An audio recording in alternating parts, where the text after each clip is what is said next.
Hello viewers, hope you all are fine and having some great fun. In this video, you are going to learn how to create a checklist in Excel. So to create a checklist, first of all, you have to add developer tab in the ribbon. So click anywhere in the ribbon and right click, and here you can see customize the ribbon. Click on this and here is the developer. Click on this and click on OK. Now the developer tab is added.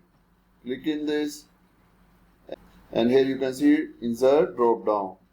Click on checkbox and draw checkbox where you want to draw it. And here you can see the checkbox is drawn. Now you can change it duration or nomenclature, or you can delete this.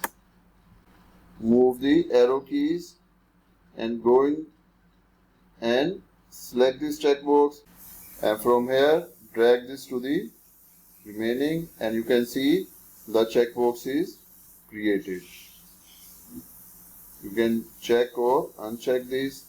This is how you can create a checklist in Excel.